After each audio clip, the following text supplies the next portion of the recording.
بسم الله الرحمن الرحیم.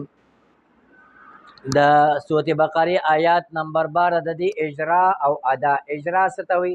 د تجوید چې کوم ارکان دي او قواعد دي او مخارج وغیره دا په یو کلمه کې جاری کول، او ادا بیا په هغې تلفظ کول. نو ګوره دا آیات دی الا انهم هم المفسدون ولکن لا یشعرون. دې کې حمزه د مری د اخر نه ده، بیا په زبر دی نو خوله به کولو شي، اواز به د مری د اخر نه اقصی خلق نه روزي.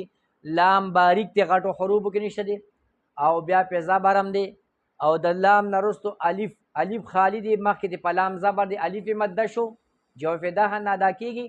نو دلته یو الف مد دی، خو د هغې نه رستو د حروف مده نه رستو حمزه جدا کلمه کې راغلی، مد منفصل به کېږي، صفت عارضه هم پکې راغی.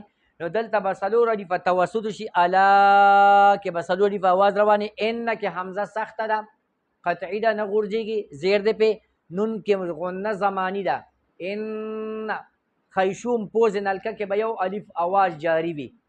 هم کې د میم کې اظهار شفوي دی، او توسط به هم پکې کوي، نیم الف به پکې اواز جاری وي.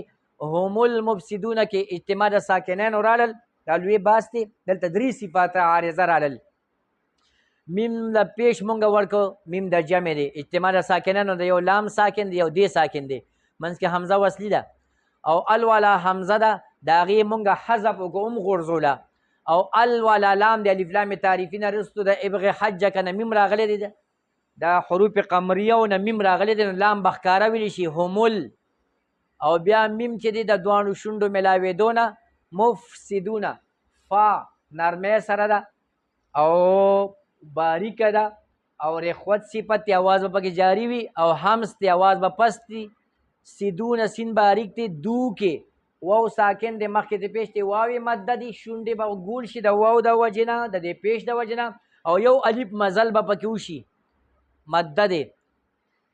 ولا واو باندې زبر خوله به کولو شي، ولا کله لا کې کړه زبر دی، کړه زبر د الف مده ورکړي، یو الف مزل به وشي.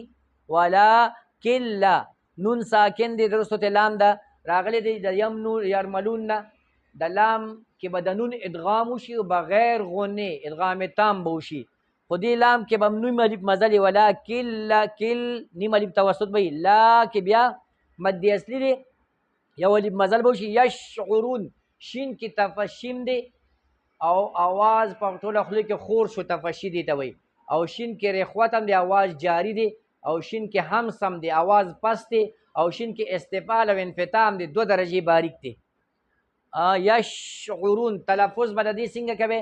شین کې به اواز جاری وي او عین به وسط حلق ته ورسوي. یشعرون که اواز هم بند کړي نو قلقله به جوړېږي. رو کې مد اصلي دی، او که په وقف هم په نون وکړو نو دلته به نون به اسکان وقف شي، او مد عارض وقفي به جوړ شي، 15 شپږ الف به بیا راکاږي. اوس په دې را سره ادا وکړئ. الا لا د لا کې مد منفصل دی، څلور الف مقدار کوي. الا ان هم انهم هم المفسدون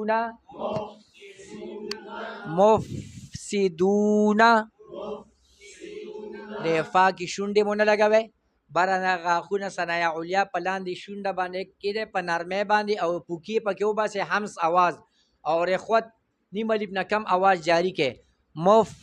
مفسدون ولا کلا یشعرون. الا انهم هم المفسدون ولكن لا يشعرون.